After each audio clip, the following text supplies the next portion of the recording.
Urban Therapy with Sunset 752, and this your daily go-getterism number 483 for January 29th, 2016. All right, tonight we want to talk about anger, trying to suppress anger, and dealing with anger issues altogether. You know, we can easily talk about anger management, but before you start talking about anger management, you got to start talking about the root of the anger itself. What is the cause?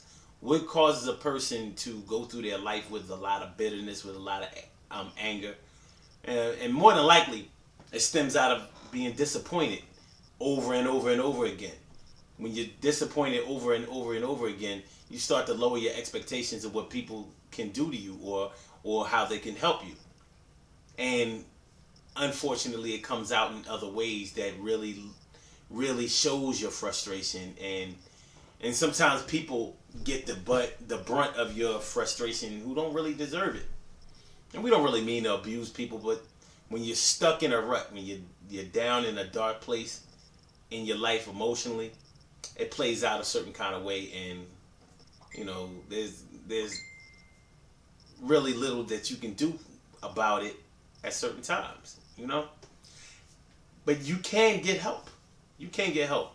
There's no reason why we have to be out here decreasing our quality of life because of things that have happened to us before that we probably never really understood, and because those issues remain unresolved, then our expectations of what we think that people can give us or what they can do to us or how well they can help us, that diminishes it or decreases more and more and more. So we start to lose hope, and it comes out like, yo man, if you don't get out my face with that bullshit, it's gonna be a problem. And it wouldn't even be that bad if it stopped right there. But we know that people who carry deep resentment and anger and frustration, but mostly anger, beyond what the normal things that are expected for somebody to be angry about, it often turns into violence.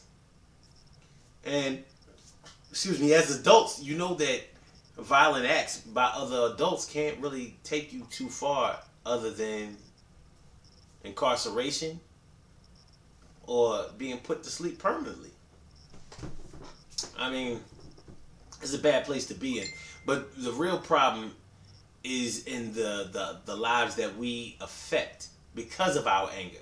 It's like you know, you go to a party where everybody is having a good time and doing their thing, relaxing, partying, whatever, and you come in and you mess up the party. It's like, remember in Cooley High. Let's take it all the way back to the movie Cooley High. Remember when the dude, all right, Cochise and Preach were at a party, and Cochise was slow dragging with this girl on the dance floor. You know, it was dark, booty rub and all of that. And Preach was in the room with the girl, you know, kicking game and trying to get some or whatever.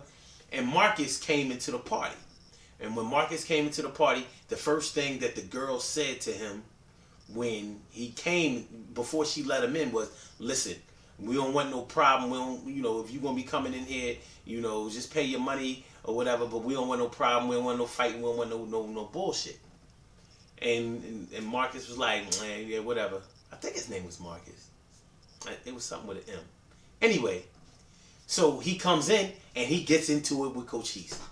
And they start fighting, and they break the brake front, the bureau, the brake front that the girl's mom had just gotten, and she knew that she was going to get in a lot of trouble because she wasn't supposed to be having a party, and things wind up getting messed up. Anger, that's what it's like when you come into a party, a place where people are interacting with each other in a good way and having a nice time, and being able to be cordial towards each other. But they know that when you come through, you're going to bring the party down because you're angry and you're going to pick a fight with somebody, or you have the potential to turn a good conversation, an innocent conversation, a fun conversation into something overly serious, and you're just going to change the mood of the party, or of the parties involved, I should say. That's what it's like when you are trying to suppress that anger, but there really isn't any such thing as suppressing anger, because when you're really angry, it comes out, and it comes out a lot. It may not come out around everybody, but you always have that one person that you chill with, that you give them all of the reasons for your anger. Whether you are just expressing why you're angry to them, or whether you are expressing that anger towards them. And it's rough. It's a compromising position to put people in. And you don't want to be that way. You want to enjoy your life like everybody else seems to be enjoying theirs. But because of the things that you've been through, and because you can't really shake this feeling, you constantly mess up things where you go. And it has an adverse effect on your social life, because people won't invite you to things. They'll do things around you. They'll do things without you. They'll leave you out. They'll alienate you because you ain't fun no more. And of course, you're not going to look at it that way. You're going to say they just hating on you, or they want to be you, or this, that, and the third. They just jealous.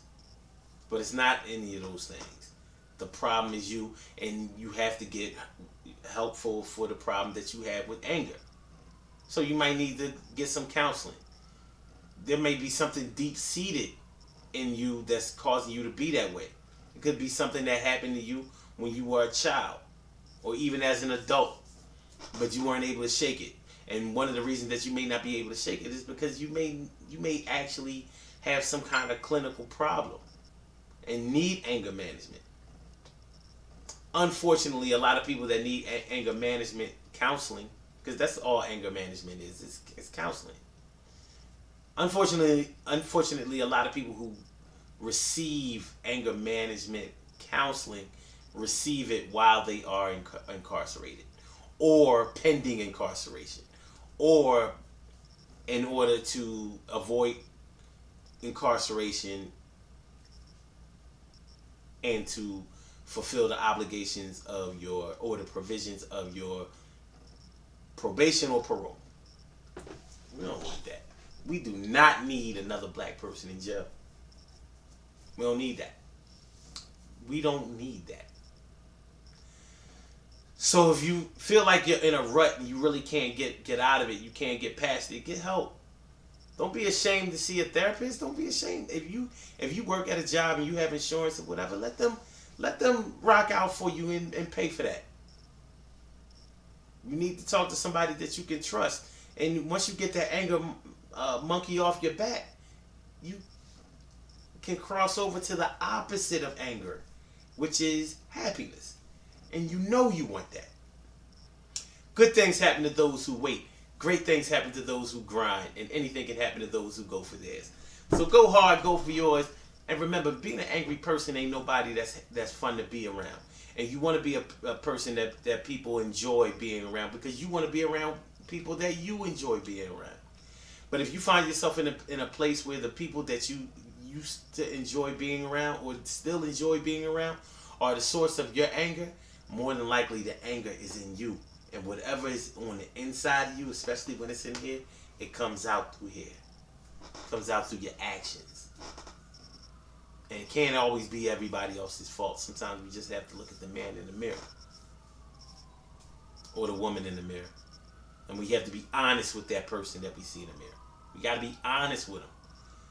And you know when you're lying to yourself. So don't do that shit. The Take the Fall event is tomorrow. Tomorrow at 10 o'clock. I know it's going to be cold out there. I don't care. We don't care. We're still going hiking. Maybe. We got to see if we're going to go hiking. We still going to go walking. It's going to be a hike of sorts. No matter what. It will be a hike of sorts. I got ideas. Wissahickon Avenue and Rittenhouse Street in Philadelphia. Come through. And I'll holler at y'all later, man. Peace.